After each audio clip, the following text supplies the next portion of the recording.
Assalamualaikum warahmatullahi wabarakatuh. Di segmen kedua ini kita akan bahas tentang teori solidaritas Emil Durkheim. Solidaritas menurut Durkheim itu dibagi menjadi dua. Yang pertama mekanik, yang kedua organik. Mekanik itu terjadi karena ada kesamaan, sementara solidaritas organik terjadi justru karena ada perbedaan. Nah, ini gini penjelasannya. Kalau dalam solidaritas mekanik itu muncul karena masyarakat terbiasa melakukan hal-hal secara bersama-sama. Ini terjadi karena masyarakatnya homogen. Misalnya sama-sama nelayan, sama-sama petani. Jadi mereka sama, profesinya sama, karena itu mereka seringkali melakukan kegiatan bersama-sama. Nah, dari kegiatan bersama-sama itulah lalu kemudian muncul solidaritas satu sama lain. Nah, sumber utama solidaritas dalam masyarakat homogen seperti ini itu adalah kepercayaan yang sama, atau cita-cita yang sama, atau juga komitmen moral yang sama. Ada hal-hal primordial yang membuat mereka merasa memiliki perasaan yang sama, merasa memiliki kepentingan yang sama. Termasuk juga kesamaan ras misalnya. Sama-sama orang Jawa, lalu kemudian begitu bertemu, ya mereka merasa senasib gitu. Terutama ketika mereka misalnya jauh dari rumah misalnya. Kalau sampean misalnya kebetulan perantau lalu ketemu dengan orang yang dari sesama daerah, itu tiba-tiba walaupun sampean baru kenal itu seakan-akan dia seperti saudara sampean sendiri. Nah, ini namanya solidaritas yang muncul karena ada hal-hal penting yang sampean yakini penting yang kebetulan sama itu. Agamanya sama, etnisnya sama, cita-citanya sama. Nah, dalam masyarakat seperti ini, individualisme itu biasanya tidak berkembang. Kenapa? Karena dalam masyarakat homogen, itu orang diinginkan, orang diminta untuk melakukan sesuatu yang konform dengan apa yang dimiliki bersama oleh masyarakat.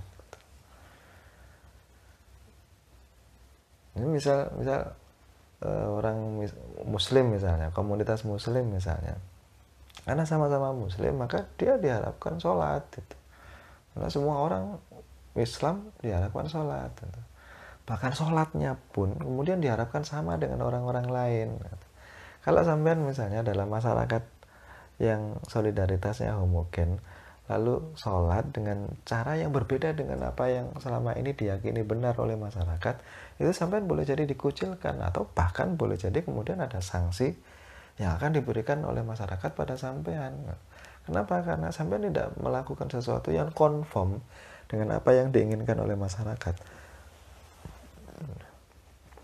Nah, itu masyarakat dengan solidaritas mekanik. Nah, masyarakat dengan solidaritas organik beda lagi.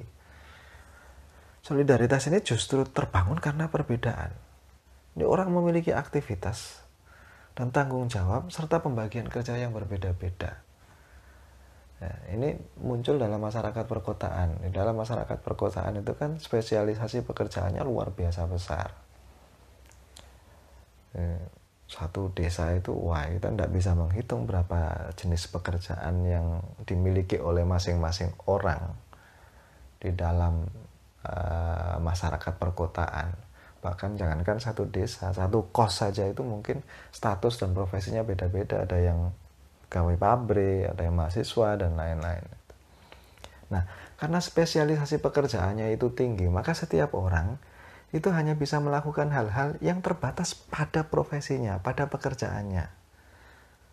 Padahal dia butuh sesuatu yang lebih dari apa yang bisa dilakukan di dalam pekerjaannya itu. Nah, kebutuhan yang tidak bisa dipenuhi itu lalu hanya bisa dipenuhi oleh orang yang memiliki profesi dan pekerjaan yang berbeda. Nah, dalam rangka memenuhi kebutuhan itu, dia butuh bekerja sama dengan orang yang memiliki profesi dan pekerjaan yang berbeda itu. Nah, dari sinilah kemudian muncul solidaritas. Jadi solidaritas itu muncul, solidaritas organik itu muncul karena orang berbeda dan saling membutuhkan. Itu solidaritas organik. karakter masyarakat yang memiliki solidaritas organik dengan mekanik ini berbeda. Kalau dalam masyarakat mekanik seperti tadi yang saya sampaikan, pembagian kerjanya itu rendah, sementara dalam masyarakat organik pembagian kerjanya itu tinggi. Oke, benar bahwa masyarakat desa sekarang pun sudah memiliki banyak spesialisasi pekerjaan, tetapi ada masyarakat-masyarakat desa yang relatif lebih homogen gitu. Kalaupun toh berbeda, perbedaannya itu tidak serumit pembagian kerja yang ada di kota. Jadi tingkat pembagian kerjanya masih rendah, sementara dalam masyarakat organik di perkotaan pembagian kerjanya sangat tinggi. Yang kedua, di dalam masyarakat dengan solidaritas mekanik, kesadaran kolektif itu kuat. Sementara dalam masyarakat dengan solidaritas organik, kesadaran kolektif itu lemah. Dan oleh karena itu, individualisme itu lebih mungkin berkembang di dalam masyarakat organik daripada masyarakat mekanik. Dalam masyarakat mekanik, orang diharapkan untuk konform dengan apa yang dilakukan oleh semua orang yang lain. Tapi dalam masyarakat organik enggak. Orang relatif lebih memiliki kebebasan untuk berbeda.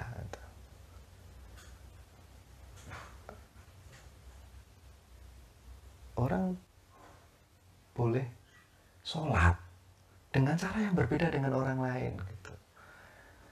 Nah, dan itu dalam masyarakat organik relatif lebih punya kebebasan untuk mengekspresikan itu. Bahkan kalau kemudian kita mempersoalkan perbedaannya, kita boleh jadi akan dianggap sebagai mengganggu hak dan kebebasan orang itu. Nah, ini masyarakat dengan solidaritas organik. Hukum itu juga berbeda. Kalau dalam masyarakat dengan solidaritas mekanik, hukum itu bersifat represif. Represif itu berarti tujuannya adalah untuk menekan orang agar dia melakukan hal-hal yang sama. Oleh karena itu seringkali hukumannya itu jauh lebih berat daripada kerugian yang dia timbulkan. Bahkan mungkin sebetulnya tidak ada kerugian sama sekali dari sisi material. Tetapi karena apa yang dia lakukan itu mengganggu sesuatu yang diyakini penting oleh masyarakat, diyakini suci oleh masyarakat, maka masyarakat lalu menghukum dia dengan cara yang luar biasa berat. Misalnya orang yang dituduh menghina agama tertentu misalnya, kan dari sisi material tidak ada yang dirugikan, tapi masyarakat merasa ini mengganggu kepercayaan yang diyakini suci, dan oleh karena itu kemudian masyarakat memberikan hukuman yang seringkali luar biasa berat. Ini hukum dalam masyarakat mekanik, sifatnya represif. Nah, hukum dalam masyarakat organik beda.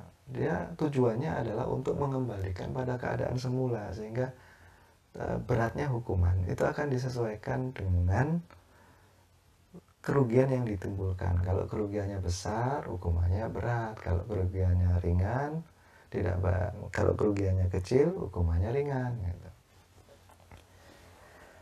Nah, di dalam masyarakat mekanik itu juga ada keterlibatan komunitas dalam menghukum orang yang menyimpang. Jadi kalau ada orang yang menyimpang, itu dalam masyarakat dengan solidaritas mekanik, itu banyak orang yang bisa jadi ikut serta gitu. Walaupun bukan dia korbannya. Bukan dia korbannya. Ya, saya sama sekali tidak berurusan dengan kejahatan yang dilakukan atau kesalahan yang dilakukan oleh seseorang. Tapi dalam masyarakat mekanik itu semua dilakukan bersama-sama, termasuk menghukum orang juga dilakukan bersama-sama gitu. Ada keterlibatan komunitas. Jadi kalau misalnya ada orang mencuri ayam misalnya, lalu dikeroyok oleh banyak orang, itu sebetulnya adalah sisa-sisa solidaritas mekanik. Kenapa? Karena ada keterlibatan komunitas dalam menghukum orang yang bersalah. Beda dengan orang yang berada di dalam solidaritas organik. Kalau dalam solidaritas organik, ada badan-badan atau ada lembaga-lembaga tertentu yang memang sejak awal sudah ditugaskan untuk menjadi alat kontrol atau memberikan hukuman bagi orang yang melakukan kesalahan. Dan masyarakat tidak diizinkan untuk ikut campur.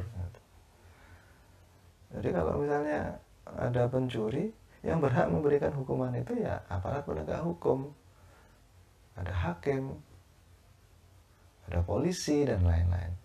Sementara masyarakat yang lain, yang dia bukan penegak hukum, dia tidak boleh macam-macam, dia tidak boleh ikut-ikutan, dia boleh membantu ikut menangkap, tapi tidak boleh main hakim sendiri. Ketika ada orang yang melanggar peraturan lalu lintas, kita sebagai masyarakat boleh saja ngasih tahu dia, tapi kita tidak punya kewenangan untuk menindak pelanggaran lalu lintas yang dia lakukan.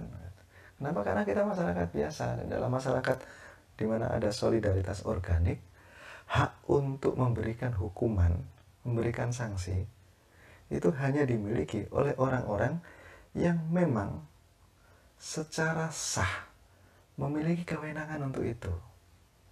Dia dikasih kewenangan oleh negara untuk menindak perilaku-perilaku yang bertentangan dengan hukum. Sementara masyarakat umum tidak boleh ikut campur. Nah, di dalam masyarakat mekanik, tingkat kesaling tergantungan itu rendah. Kenapa rendah? Karena masyarakatnya homogen gitu. Kalau semua orang misalnya menanam padi, ya saya tidak butuh tetangga untuk keperluan makan. Kenapa? Karena tetangga juga menanam padi, sama-sama menanam padi.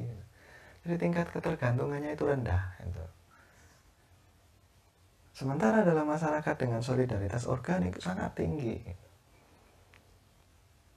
Seorang dokter sangat membutuhkan petani, betapapun dokter itu kaya raya.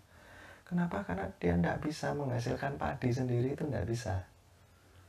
Oleh karena itu, untuk memenuhi kebutuhan makannya, dia sangat tergantung pada orang yang memiliki profesi yang berbeda, yang memproduksi makanan yang dia butuhkan. Jadi dalam masyarakat dengan solidaritas organik itu justru tingkat ketergantungannya tinggi. Oke, itu saja yang mau saya sampaikan. Sebetulnya masih banyak yang lain, tapi nanti terlalu panjang. Saya akhiri. Assalamualaikum warahmatullahi wabarakatuh.